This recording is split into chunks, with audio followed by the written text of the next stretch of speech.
Y acá estamos en RG al Día compartiendo con vos ahora las noticias que te habíamos prometido al principio del programa. Así que tienen que ver con las mascotitas, porque le vamos a dar un fuerte aplauso para darle la bienvenida a nuestra veterinaria de cabecera, Daniela Pérez. Muy bienvenida, Dani. ¿Cómo estás? Hola, ¿qué tal? Muy bien. Bueno, Dani, hoy vamos a hablar de algunas enfermedades que tienen o que pueden tener nuestras mascotitas, nuestros perritos. Sí, vamos a hablar de enfermedades osteoarticulares, es decir, todo lo que es referido a huesos y articulaciones, ¿sí? Bien. Teniendo en cuenta que, bueno, justamente acá en Río Grande el clima predispone para muchas de estas enfermedades, o al menos las agrava mucho. Ajá. El frío, pero vamos a ver las 4 principales, ¿sí? Bien. ¿Estas enfermedades se dan con el paso del tiempo o pueden darse en perritos muy jóvenes? Se dan, mayormente se dan en perros muy jóvenes porque muchas son heredables, ¿sí? Ajá. Muchas tienen que tener, si bien el ambiente influye mucho, la genética del animal es muy cuenta, o sea, es lo que más importa en este caso, ¿sí? Ajá. Y salvo la última enfermedad que vamos a ver, que es artritis y artrosis, que casi siempre está ligada a animales adultos, animales gerontes ya, que pasaron la edad media. Las otras 3 son enfermedades propias del desarrollo que podemos empezar a ver en cachorros de 4 o 5 meses en adelante, ¿sí? Mirá.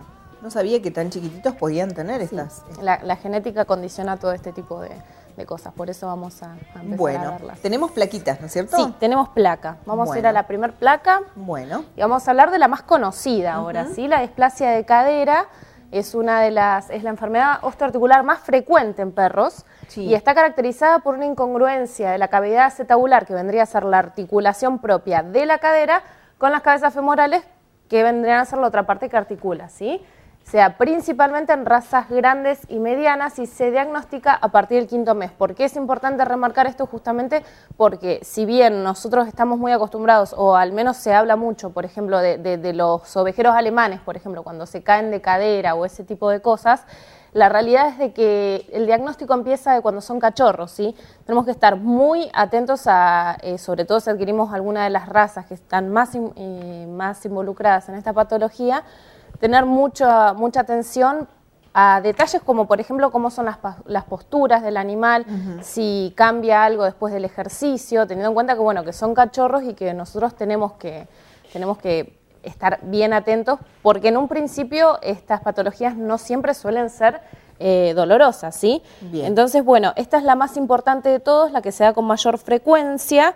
Es muy importante tener en cuenta, como dijimos, la postura, sí, que no suelen cargar peso en las patitas traseras, justamente porque es un problema de la articulación de la cadera, sí, y suelen tener dolor post ejercicio, pero recordando de que son cachorros, no demuestran tanto el dolor como un adulto, ¿sí? ¿Hay algunas razas específicas? Vos nombraste una. Tenemos las razas, por eso marcamos el tema del tamaño de la raza. Ajá. En este caso, las razas grandes de crecimiento rápido son las más involucradas. Más allá de la transferencia genética de este trastorno, también está el tema del crecimiento rápido, ¿sí? Tenemos un aparato de huesos que crece de forma mucho más rápida que en una raza más chica, y muchas veces un aparato muscular que no se va adaptando a esto.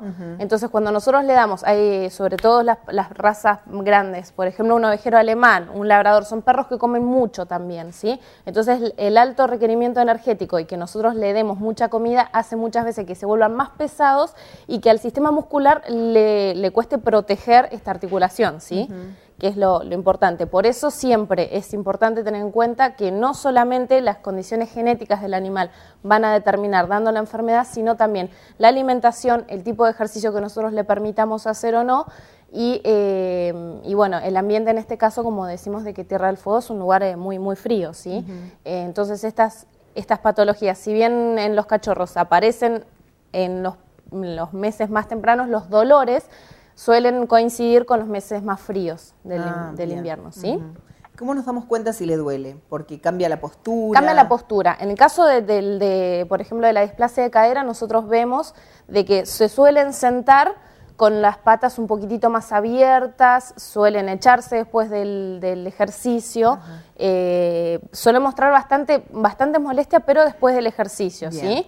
Esto es una enfermedad, digamos, las manifestaciones se dan clásicamente después del ejercicio, así como vamos a ver que hay otras enfermedades en las cuales las manifestaciones más grandes de dolor se dan lo que se llama con el miembro en frío, es decir, cuando se levantan, ¿sí? Ah, perfecto, muy bien. Bien.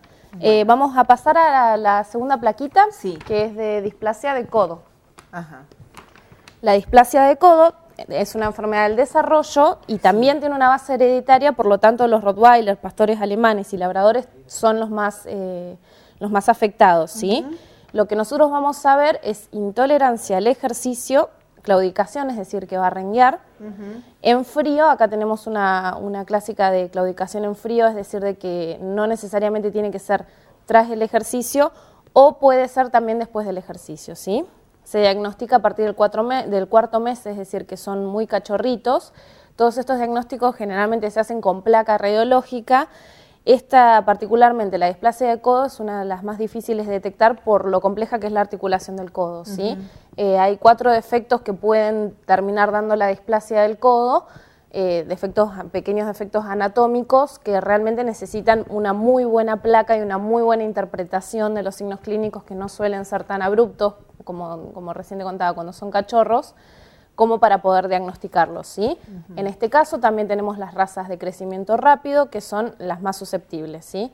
Tenemos labrador, ovejero alemán, rottweiler. Bien. Bueno, si tenemos alguno de estos perritos... Atentos, sí. Claro, a prestarle atención, a ver si presentan alguno de estos síntomas para hacer una consulta a tiempo. Una consulta a tiempo, bien. Y nuevamente, en el caso de displasia de codo, también la nutrición y el ambiente juegan un papel muy importante, ¿sí? Tengamos en cuenta que los cachorros son de comer mucho, si nosotros les dejamos muchas calorías disponibles, tienen mucho requerimiento energético que si nosotros le damos mucha comida, hacen de que esas articulaciones ya vayan creciendo con mayor peso, ¿sí? Teniendo en cuenta de que están justamente en la etapa de desarrollo que todavía no tienen bien su aparato músculo-esquelético. Bien. ¿Sí? Cuando vas con tu perrito de alguna de estas razas o de la raza que sea, ¿el veterinario te indica qué cantidad de comida tenés que darle? La cantidad de comida y sobre todo el tipo de ejercicio. Si es una raza como estas que suelen tener algún problema genético de articulaciones, por ejemplo, lo que se indica es, en este caso, si es un perrito que se sospecha que tenga displasia de codo, el ejercicio tiene que ser cuidado, ¿sí? Es decir, no dar grandes saltos teniendo en cuenta de que son perros pesados, ¿no? Son perros que pesan muchos de cachorros y también es muy importante lo que vos decías, el tema del balance energético que nosotros demos en dieta. Para cada animalito, para cada raza, para cada edad, hay una determinada cantidad de comida que se le tiene que administrar, ¿sí? Cuando nosotros nos pasamos de esa comida, obviamente empiezan a jugar mal los huesos y articulaciones que lo sostienen. Bien.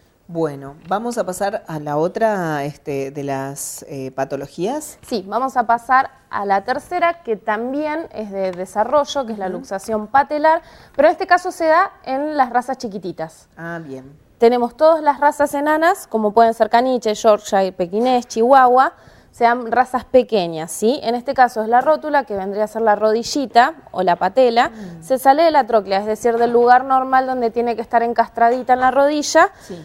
Tiene un movimiento hacia lateral o hacia medial, sí, que no debería suceder, provoca dolor y debilidad funcional. Ajá. Como dijimos, las razas enanas en este caso son las más afectadas, sí, y es importante destacar de que las hembritas enferman 1,5 veces más que los machitos, es decir, 1,5 veces más. 1,5 veces más. 1,5 veces más que los machos, y en la mayoría de los casos es una patología que se da bilateral, es decir, de que en este caso vamos a tener las dos articulaciones, ¿sí? Es un caso muy normal. Nosotros sabemos, por ejemplo, los caniches que están muy acostumbrados a subir a los sillones, a las camas, todos los perros enanos, que de repente, después que bajan de la cama, por ejemplo, pegan un gritito y quedan un rato con la patita levantada, así que no la pueden anotar. O que buscan cómo bajar y es como que no se animan a dar el saltito. Claro, ese es el dolor en rodillita que está presente en muchos de los animales chiquitos, ¿sí? Claro. En este caso es lo mismo, o sea, más allá de que todas estas patologías puedan llegar a tener algún tipo de resolución quirúrgica, la parte más importante es adentro de casa saber cuáles son los ejercicios que pueden o no hacer. En este caso, por ejemplo, ayudándoles, poniéndole no sé, si nosotros queremos que se siga subiendo al sillón en un escalón, claro. algo así, ¿sí? O sea, ayudar un poco a que el impacto no sea tan fuerte. Y bajarlos. Bueno, sí, también, pero también, no estamos todo el día en casa generalmente para eso, ¿sí? Es verdad. Bueno, y vamos a la última, que es que tenemos artritis, que en este caso sí es una enfermedad que es caracterizada de los perros gerontis, es decir, de edad avanzada, que se da a partir de los 8 o 13 años. Sí. Causada por la destrucción progresiva del cartílago articular, que es la última parte del hueso, que es la que funciona como articulación propiamente dicha. Se da el 45% en razas grandes, justamente por el tema del peso que tienen en sus músculos, o sea, el peso que la articulación va a tener que aguantar. Y está caracterizado por claudicación en frío, dolor, atrofia muscular, y puede ser primaria, es decir, sin ninguna causa aparente, o secundaria, que puede llegar a ser después de algún trauma. Por ejemplo, un perro que lo atropella en un auto puede llegar a desarrollar artrosis o artritis en esa articulación cuando sea grande, ¿sí? En este caso tenemos que tener mucho en cuenta de que esto es una enfermedad de que con el frío se agrava muchísimo y que tenemos que estar muy atentos, sobre todo en estos meses fríos, ¿sí? Es muy importante, primero, repetir, una dieta balanceada, tener en cuenta de que muchas veces las características genéticas de nuestros animalitos pueden llegar a predisponer la aparición de una de estas patologías, y tener en cuenta, sí, el ambiente, es muy importante. Vienen actualmente protectores articulares y tratamientos analgésicos, o sea, tratamiento de analgesio para aliviar el dolor en el momento, la selección de ejercicios. Y por último, también, como dijimos antes, la resolución quirúrgica de muchas de estas patologías, ¿sí? Claro, pero que teniendo en cuenta la situación, claro, ¿no?, de la mascota. Siempre es teniendo en cuenta que para cada animal la solución siempre va a ser diferente, ¿sí? De acuerdo al grado de dolor, de acuerdo al grado de claudicación, de acuerdo al grado de movimiento que tenga ese animal, se va a elegir cuál es la resolución adecuada, ¿sí? Bien. Pero es muy importante, por lo doloroso que es y lo importante que es detectarlas a tiempo, de que con cualquier signo que ustedes noten de que sus animalitos están mal posturalmente, que los lleven a un veterinario, ¿sí? Bien, bien. Y mientras lo hagan antes, mejor, ¿no es cierto? Siempre, mientras antes sea, mejores, ¿sí? Por empezar, lo que les decía, por empezar tenemos protectores articulares, de que ni siquiera son un tratamiento médico, sino de que es más bien un suplemento para fortalecer y proteger las articulaciones que previenen el dolor. Sí. Ya después tenemos analgésicos para actuar sobre el dolor, más la dieta y el ejercicio que tienen que estar siempre complementando. Y por último, la resolución quirúrgica, Bien, ¿sí? Buenísimo. Bueno, prestar atención, depende el perrito que tengamos en casa, a todo esto que nos estaba contando la doctora. Bueno, Doc, tenés un saludito para mandar especial, ¿no? Sí, sí, un saludo grande a mi papá que está cumpliendo años hoy y que no me atiende el teléfono. Así que me atienda el teléfono y feliz cumpleaños para él. ¿Cuántos años está cumpliendo? ¿Todos? No sé, todos juntos, dicen. Bueno, le mandamos a Diego Pérez entonces saludos también, un muy feliz cumpleaños también desde acá, desde RG al Día. No es el actor Diego Pérez, no, es el camarógrafo Diego Pérez, así que le mandamos muchos saludos desde acá. Bueno, Dani, muchísimas gracias como siempre. No, por favor, gracias a ustedes. Bueno, dicen acá que bastante artista es, un amigo que lo conoce, Fabián Rami, que también le manda saludos. Bueno, Dani, muchas gracias como siempre, muy interesante. Bueno, nos vemos, será hasta la próxima. La semana que viene, muy bien. La semana que viene no voy a estar porque viajo, pero la otra vamos a hablar bien sobre comportamiento, vamos a ver si podemos traer una adiestradora, así nos habla un poquitito, nos da un par de tips. Buenísimo. De comportamiento para nuestras mascotas. Muy bien, porque a veces cuesta adiestrarlos. Sí. Cuesta enseñarles cosas, y bueno, ya después es como que, bueno, no aprendió nada, hace lo que quiere, pero bueno, hay gente que se dedica a esto. Hay gente que se dedica a esto, por suerte. Buenísimo. Dani, muchas gracias como siempre. Gracias a ustedes. Bueno, nosotros continuamos en RG al Día de esta manera.